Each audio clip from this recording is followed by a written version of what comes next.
kita akan tengok last subtopic untuk chapter 7, iaitu intermolecular forces. So hari ni kita akan tengok beberapa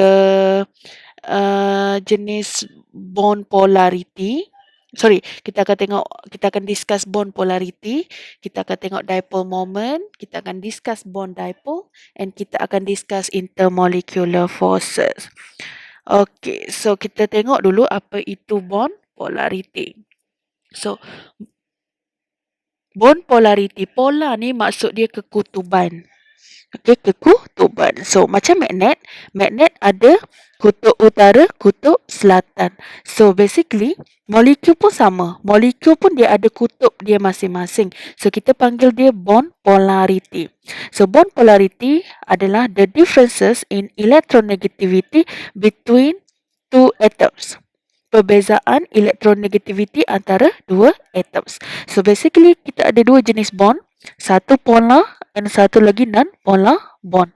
So, polar bond berlaku apabila sharing of electron are not equal. Sekejap ada barang nak masuk.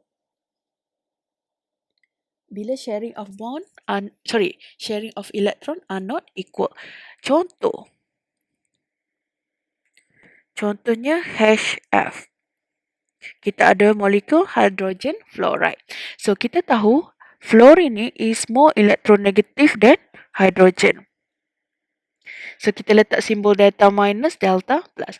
Kita tahu covalent bond ni, maksudnya dia share dua elektron. Okay, kat sini ni ada dua elektron sharing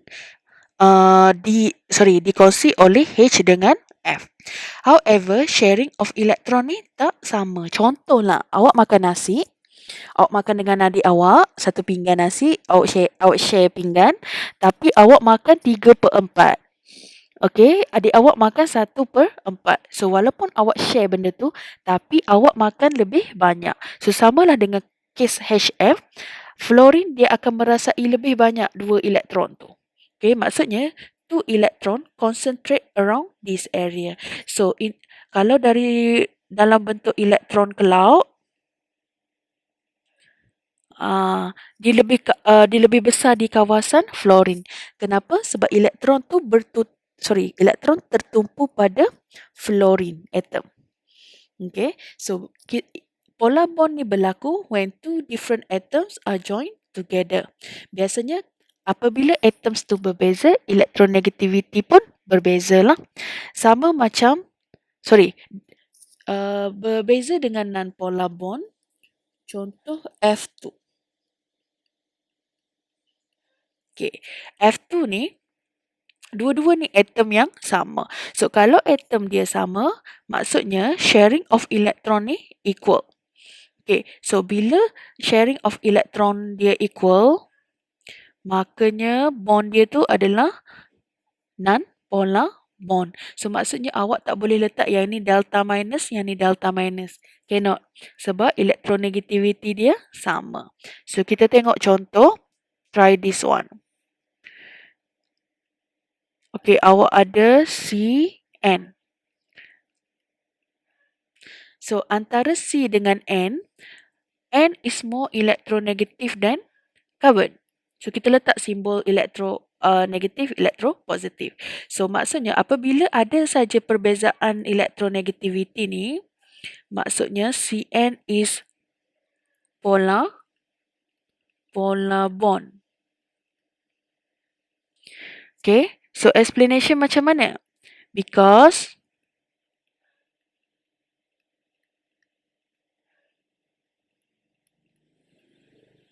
atoms have different electronegativity. So basically, CN bond ni is a polar bond. Kenapa? Sebab each atoms have different electronegativity. Okay, next. Next, B, kita ada chlorine molecule. So, bila atom sama, maksudnya tidak ada perbezaan dalam electronegativity. So automatically this becomes non-polar bond. So kalau non-polar bond, so explanation dia sama macam yang ke atas ni. Ya Allah, sorry ya. Okay, because atoms have the same electronegativity. So, last one, CO. So, O is more electronegative than carbon. So, maksudnya, bond ini polar. So, macam mana nak tahu dia polar ataupun tidak? Okay, sekarang nampak ah? Okay, so awak hafal yang ni. 3 atom ni, bond. Atom bond ni adalah antara yang paling electronegative. So basically F is the most electronegative. 3 atom ni dia antara yang tinggi electronegative lah. Tapi antara 3 ni fluorine paling electronegative. Okay. So ingat bond, makanya kalau awak compare contoh C dengan F, so makanya F is more electronegative lah than carbon. So, itu cara kita nak kenal pasti bond tu polar ataupun tidak. So, next, polariti sesuatu molekul, awak kena tahu dia punya shape. Awak tak boleh tentukan polariti melalui Lewis structure. So, awak mesti lukis dia punya shape. For example, BEF tu shape-nya adalah linear. So, awak kena lukis dia secara linear. So, lepas tu tentukan electronegativity. So, kita tahu fluorine is more electronegative than any atom. So, label dulu delta minus, delta plus. After that, lukis arah bond dipole. So, kita tahu bond dipole ni move from electropositive to more electronegative atom. So, as we discussed before, if the bond dipole in opposite direction, dia akan cancel each other. Therefore, mu is equals to 0. So, your molecule is, maksudnya dipole moment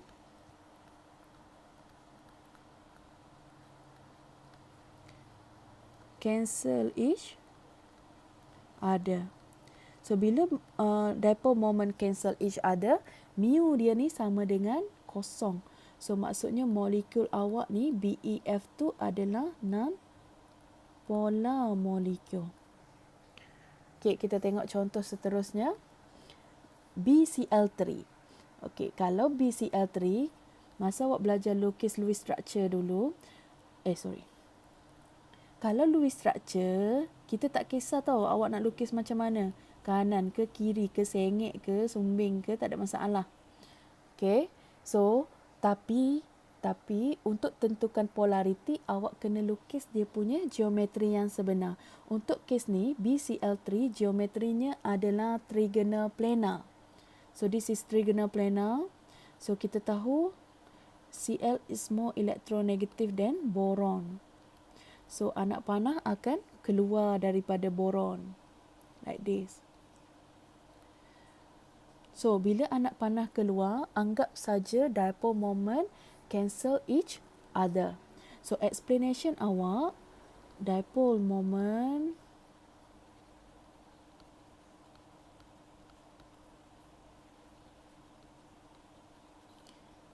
cancel each other.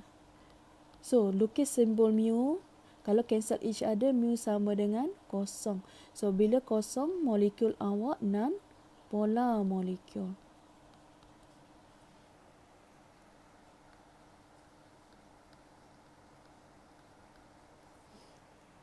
Okay, so that is for BCl2. Tapi, Miss ada trik kat sini. Kalau hari tu Nasuha's first law. Okay, Nasuha's first law said that nak cari formal charge, valence tolak, dot tolak, line. Okay, now, Nasuha's second law.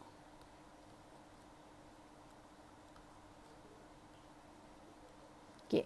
Nasuha second law cakap, okay, Nasuha second law cakap apa? Kalau molekul awak ada simetri, okay, kalau symmetrical molecule,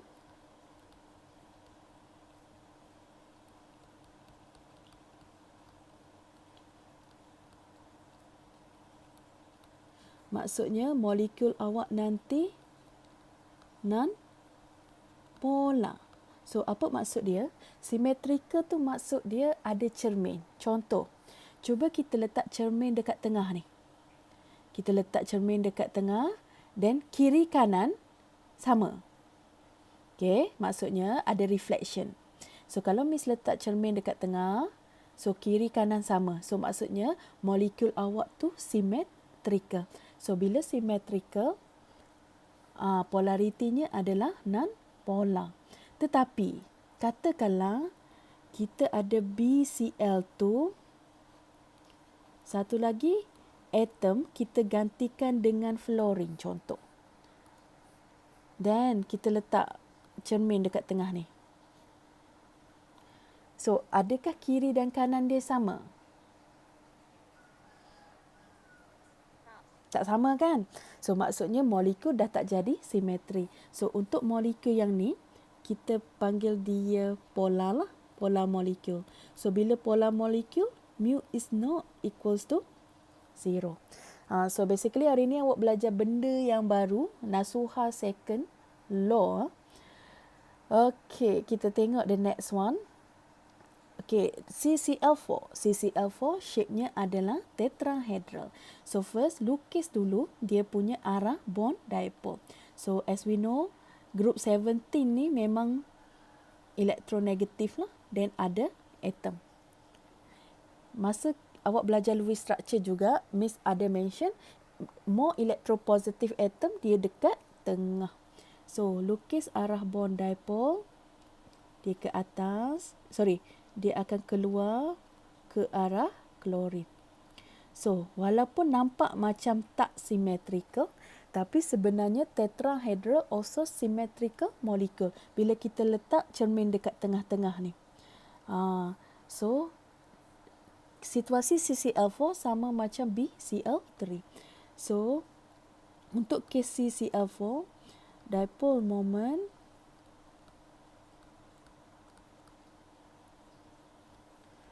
cancel each other. Bila cancel each other, awak ingat macam ni je. Kalau anak panah tu keluar, maksudnya dipole moment cancel each other. So, mu sama dengan kosong. So, molekul awak adalah non-polar molecule. Tetapi, kalau yang macam kes kita yang tadi ni,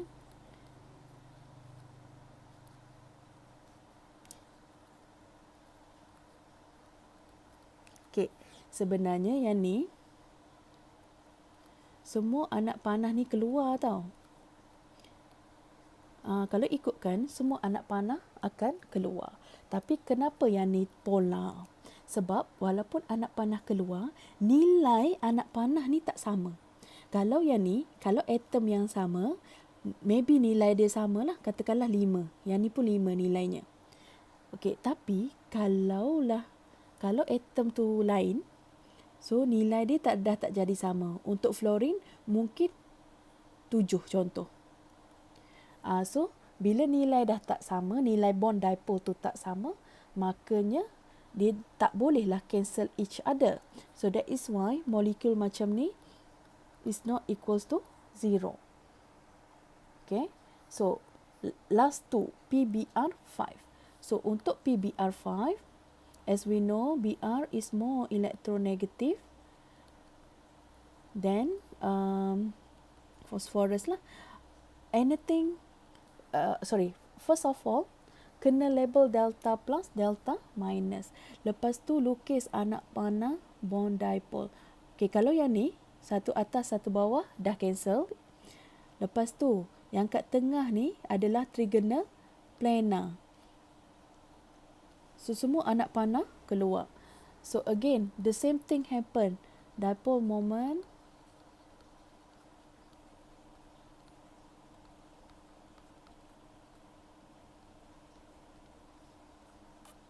cancel each other. Kalau cancel each other, mu sama dengan kosong. So makanya molekul ini non-polar molecule. Okay, Miss cepatkan sikit. Sama macam kes yang terakhir iaitu Si6. So bentuknya adalah octahedral. So label memang yang luar ni biasanya memang dia lebih elektronegatif lah. So label the electronegative symbol. This one delta positive. Lepas tu lukis. Yang ni satu atas, satu bawah. Cancel out. Satu atas, here. Cancel out as well. Yang ni pun will cancel each other. So basically nothing's left.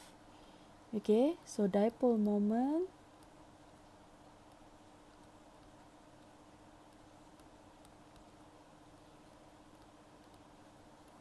cancel each other. Ayat yang sama je. Mu equals to 0. So this is non-polar molecule.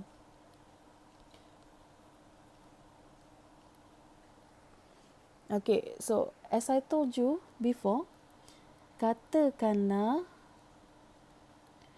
dia tukar salah satu atom ni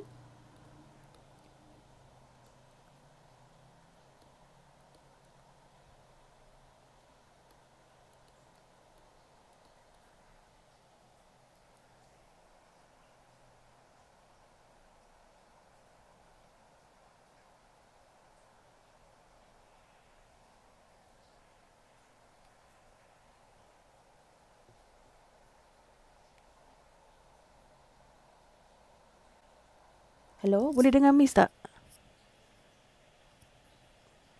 Boleh ya? Sorry ya, Miss punya wifi suddenly turn off, so I need to use my hotspot. Okay, jap. Potong steam jap. Okay. Now, katakanlah kita tukar salah satu atom ni dengan atom yang lain. Tak kisahlah atom apa. Chlorine for example. So, bila kita dah tukar atom, kita dah ganggu dia punya symmetrical. So, here dengan here, tak boleh cancel each other. So, bila tak boleh cancel each other, molekul akan jadi polar molecule.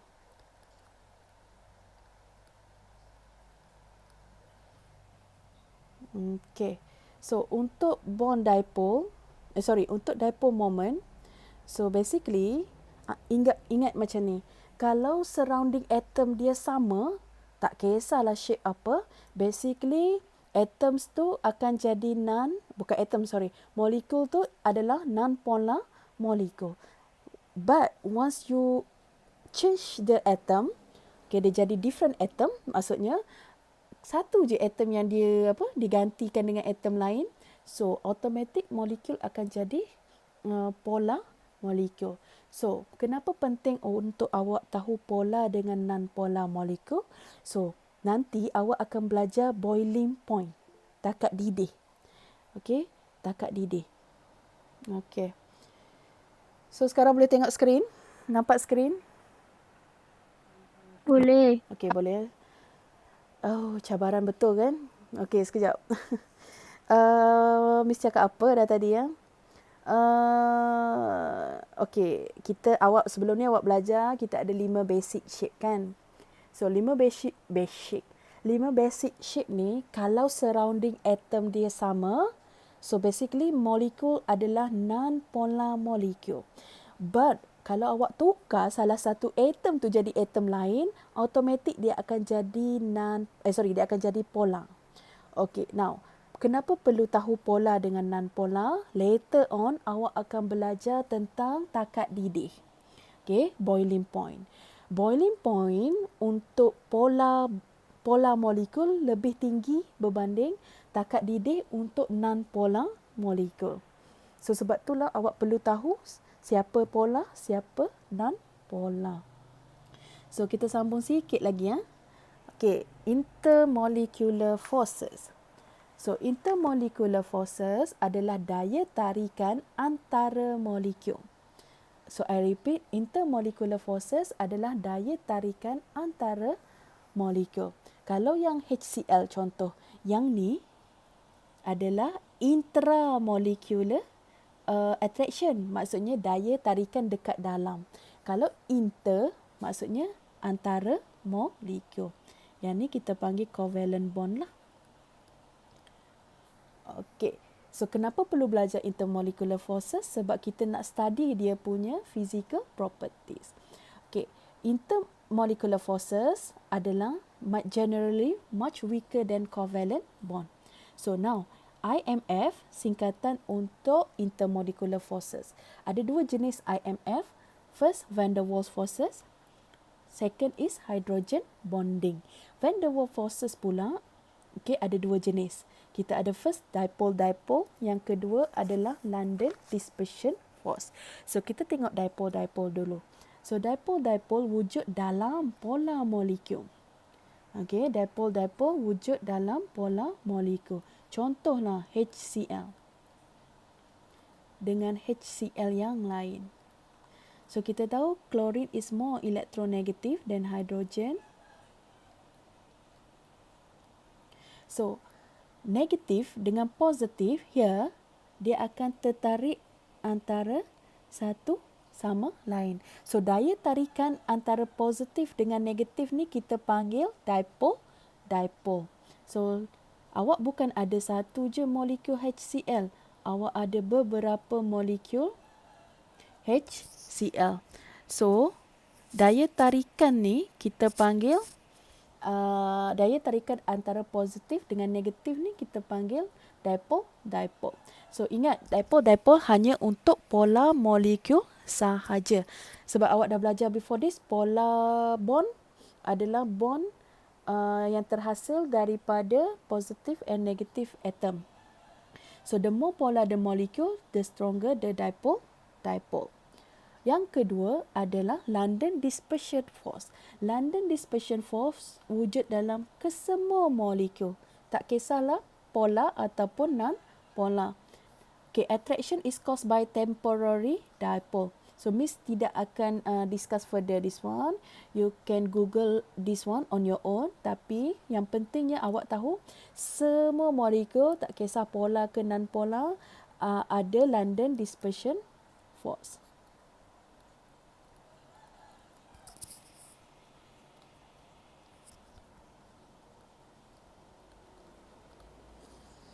Okey, contoh HBr. So HBr, kita tahu dia adalah polar molecule.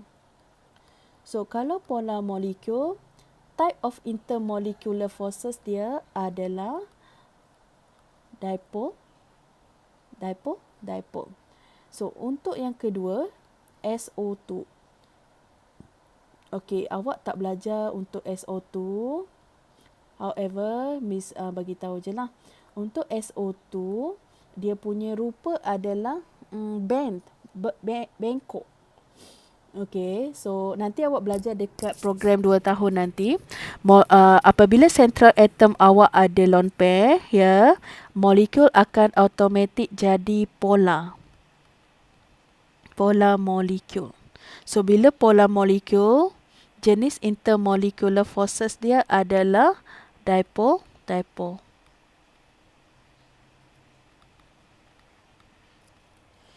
Okay, last one. CH4. Kita dah discuss masa dalam table tadi. CH4 tetrahedral, semua atom sama kan? So dia adalah non-polar molecule. So kalau non-polar molecule, jenis intermolecular forces adalah London. London dispersion force.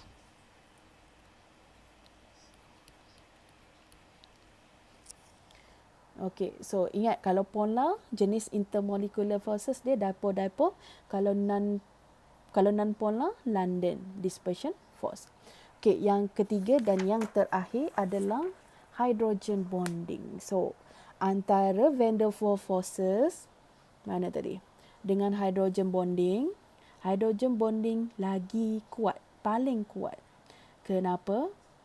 Sebab hydrogen bonding adalah daya tarikan antara H atom and negatively charged atom formed of another molecule. Okay, here comes Nasuha's third law. Okay, hydrogen bonding is when hydrogen of another atom attracted to F ataupun O ataupun N of another molecule. So nak senang ingat handphone. Okay, contoh. Antara molekul yang boleh buat hydrogen bonding, yang pertama adalah air, H2O. So we know that O is more electronegative than hydrogen. So hydrogen is more electropositive. So hydrogen here would be attracted to oxygen of another water molecule. So this is the hydrogen bonding yang kat sini. Okay, so basically one water, okay, satu air boleh buat 3 hydrogen bond dengan molekul water yang lain. So kita tengok contoh seterusnya, kita ada HF. So H is more electronegative than fluorine. So this hydrogen would be attracted to another fluorine of another HF molecule. So kat sinilah dia punya hydrogen bonding. So basically untuk satu HF molecule dia boleh buat 2 hydrogen bonding dengan HF molecule yang lain. So last one, antara molekul yang famous juga boleh buat hydrogen bonding adalah ammonia. Okay, ammonia dia ada hydrogen kan? This hydrogen would be attracted to nitrogen of another ammonia molecule. So basically, one ammonia can form one hydrogen bond with another ammonia molecule. Okay, so that's all for the for intermolecular forces lah.